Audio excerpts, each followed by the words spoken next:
Alors, qu'est-ce qu'on raconte ? Bienvenue dans cette vidéo où je réponds aux questions que vous m'avez laissées. Une vidéo FAQ, comme on dit, la foire aux questions. Ok, première question, comment vont-je ? Eh ben, tranquillou bilou. À quand d'autres guitaristes sur Guitar Jump ? Eh ben, quand tu veux, t'as qu'à postuler, mon gars. Alors, sérieusement, moi, je suis partant pour qu'il y ait d'autres guitaristes qui rejoignent la chaîne pour faire des tutos. C'était déjà le cas avec Osé qui vous a fait une vidéo il y a quelques mois. Moi, je m'occupe de la partie montage. Mais si des personnes sont intéressées pour expliquer et faire des tutos, je suis bien partant pour ça. Salut, comptes-tu refaire des podcasts ? Les derniers étaient excellents.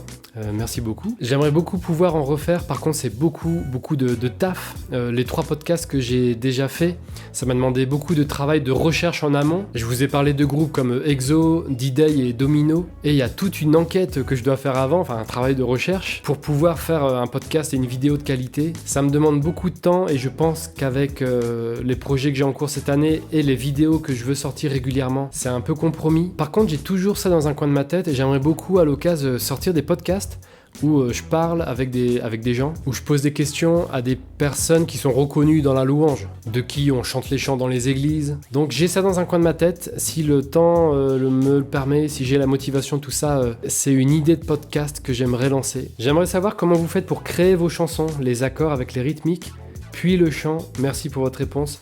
Alors ça mériterait une vidéo à part entière.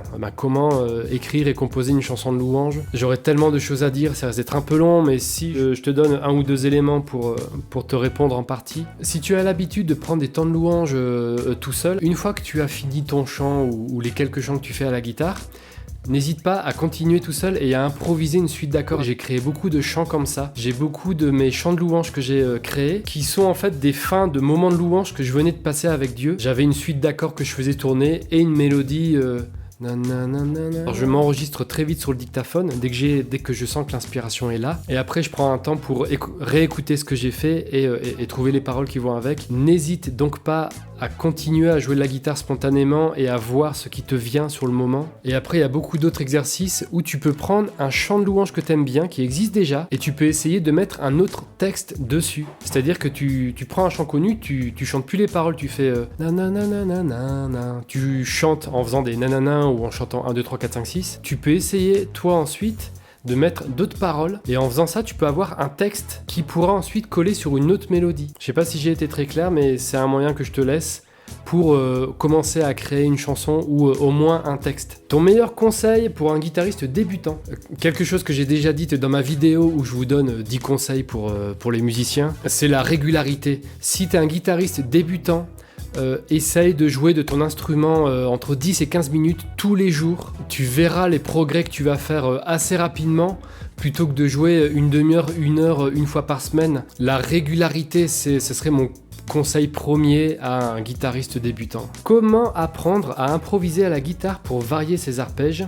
La plupart des guitaristes nous parlent des gammes pentatoniques, mais j'ai l'impression qu'il y a des préliminaires qui me manquent avant de m'attaquer à ça. Là, pour le coup, je vais pas être la meilleure personne pour te répondre. Je joue principalement de la guitare folk, pas de guitare électrique. Ça m'arrive de temps en temps, mais franchement, c'est pas vraiment ouf ce que je fais à la guitare électrique. On entend beaucoup parler des gammes pentatoniques, mais ça reste quand même la base et tu peux faire énormément dès lors que tu maîtrises les gammes pentatoniques. Un élément que je peux te laisser éventuellement pour répondre un petit peu à ta question, c'est déjà lorsque tu accompagnes des chants de louange, quand tu as des accords compliqués, avec des 6e, des 9e, des bémol 5, creuse, essaie de comprendre qu'est-ce que ça veut dire. Quand tu plaques un accord, si tu tombes sur un Do 9, ne fais pas un Do, fais un Do 9. Renseigne-toi et trouve qu'est-ce que c'est que le Do 9. Je dis ça parce que plus on se familiarise avec les enrichissements qu'on a dans les chants qu'on accompagne à la guitare, plus on apprend. Naturellement, on va développer nos connaissances. Après, pour répondre précisément à cette question, improviser à la guitare pour varier ses arpèges, honnêtement, tu peux commencer par apprendre les gammes pentatoniques. Alors, est-ce qu'il y a des choses avant ça à apprendre ? Ce serait éventuellement de connaître les notes sur le manche. Si tu as quelques repères, tu vas pouvoir trouver les notes plus facilement. Donc au pire, ce serait déjà, si je te dis un Do dièse, de trouver 3 endroits sur le manche où il y a un do dièse. Je sais que j'arrive vite à trouver une note sur le manche parce que ce sont les accords qui m'aident. Là où on met les doigts quand on plaque un accord, ça nous apprend beaucoup sur les notes sur le manche. Dès lors que tu t'es familiarisé avec ton manche et les notes qu'il y a dessus, tu peux t'attaquer aux gammes pentatoniques. Donc voilà quelques éléments que je te laisse. Comment apprendre de nouveaux styles de musique? Serais-tu prêt à nous faire des vidéos pour apprendre le jazz par exemple? Oui, je serais bien partant pour vous faire des vidéos pour vous montrer d'autres styles. Aujourd'hui, j'ai fait une vidéo un peu particulière où je vous apprenais quelques accords, quelques motifs de bossa nova. Mais ça peut être une idée que je fasse des vidéos là-dessus. Après, comment apprendre de nouveaux styles de musique? Honnêtement, moi j'ai beaucoup appris sur YouTube, avec des tutos sur YouTube. Donc si tu vas apprendre, je sais pas, du flamenco, tape flamenco tuto guitare, tu trouveras forcément quelque chose. Et je dirais aussi, très important, d'écouter beaucoup de musique.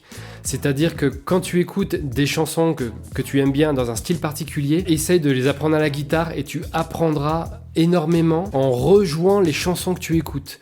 En plus des vidéos tuto, moi j'ai énormément appris à jouer les chansons que j'aimais bien. Y a-t-il un style que tu recommandes particulièrement pour améliorer et enrichir son jeu?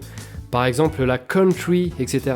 J'aurais du mal à donner un style que je recommande particulièrement pour enrichir son jeu. Je donnerais un conseil plutôt, ce serait d'essayer de jouer différents types de musique. La louange, c'est un style de musique. Ce n'est pas que ça évidemment, mais aujourd'hui quand on parle de louange, c'est globalement très pop. Ce que je recommanderais donc, ce serait de jouer d'autres styles autres que la pop, que des accords faciles qu'on voit tout le temps, que des power chords. Parmi la musique que vous écoutez, prenez des chansons que vous aimez bien dans un style soul, jazz, R&B, bossa nova. Apprenez ces chansons-là, vous allez faire des progrès parce que vous allez apprendre de nouveaux motifs, de nouveaux enrichissements, de nouvelles manières d'accompagner aussi. Comment arriver à dépasser son niveau qui semble bloqué? J'ai souvent mal aux muscles entre le pouce et l'index quand je joue des barrés à répétition. Une solution. J'ai toujours souhaité pouvoir improviser sur des cantiques. Y a-t-il une autre solution que les degrés de tonalité que tu as présentés récemment? D'ailleurs, merci. Déjà, comment arriver à dépasser son niveau qui semble bloqué?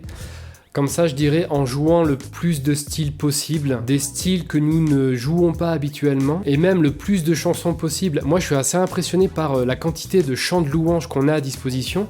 Moi, honnêtement, ça a été ma principale école de formation, de faire la louange tous les dimanches pendant des années, parce que des chants de louange, on en a des milliers, dans toutes les tonalités, de tous les tempos, dans tous les rythmes. Et avec le temps, vous jouez tous les dimanches, vous faites une bibliothèque de chants que vous connaissez, en tout cas que vous avez joué, et ça vous fait progresser. Donc je dirais de jouer des nouveaux chants, ça va t'emmener plus loin, et de jouer à la guitare des styles que tu n'as pas l'habitude. J'ai souvent mal aux muscles entre le pouce et l'index quand je joue des barrés à répétition, une solution.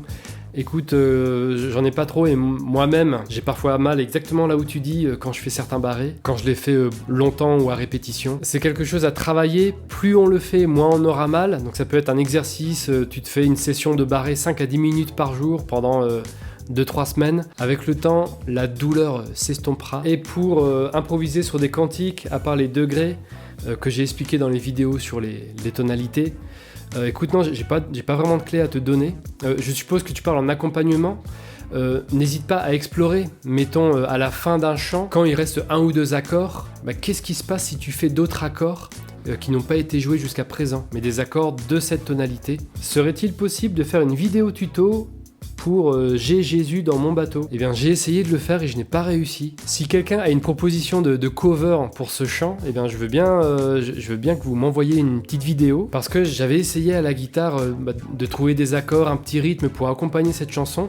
Bon, c'est quand même une chanson, on est dans un style rap urbain, donc c'est pas trop folk, mais en tout cas, voilà, j'ai pas réussi à trouver une interprétation à la guitare satisfaisante, c'est pour ça que je vous l'ai pas sorti. Mais je suis preneur, si quelqu'un arrive à accompagner cette chanson, j'aimerais bien voir ça. Passer d'un Fa à Mi bémol, c'est difficile. Première case, à aller à la 6e case rapidement. As-tu un conseil? Alors oui, mais comme ça, je dirais que si tu passes d'un Fa à un Mi bémol, il faudrait quand même considérer le capo. C'est-à-dire que si tu es en train de jouer un chant en tonalité de Fa ou de Mi bémol, ton capo il est en case 1 ou 3, voilà, je vais le mettre en case 1, ce qui fait que de ton Fa, après le Mi bémol, il va pas être compliqué à faire parce que tu n'as qu'à faire un accord de Ré avec le capot en case 1.